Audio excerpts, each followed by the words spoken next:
আদা খাওয়া শরীরের জন্য অনেক উপকারী, তবে কিছু ক্ষেত্রে পার্শ্ব প্রতিক্রিয়াও হতে পারে।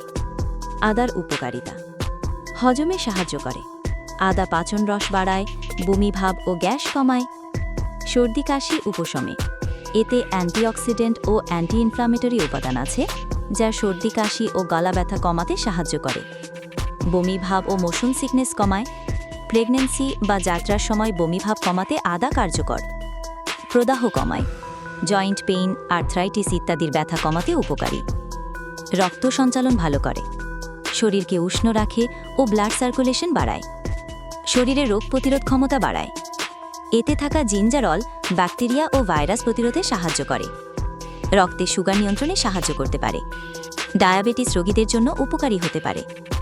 সাবধানতা: অতিরিক্ত আদা খেলে বুক জ্বালা, অ্যাসিডিটি, মুখে জ্বালাভাব হতে পারে। যাদের পেটের আলসার বা গ্যাস্ট্রিক প্রবলেম আছে তাদের কম খাওয়া উচিত। গর্ভবতী মহিলাদের ক্ষেত্রে সীমিত পরিমাণে খাওয়া উচিত, ডাক্তারের পরামর্শে। রক্ত পাতলা করার ওষুধ বা ব্লাড থিনার খেলে বেশি আদা খাওয়া ঝুঁকিপূর্ণ হতে পারে। সংক্ষেপে, পরিমাণ মতো আদা খাওয়া স্বাস্থ্যের জন্য ভালো, তবে অতিরিক্ত খাওয়া ক্ষতিকর হতে পারে।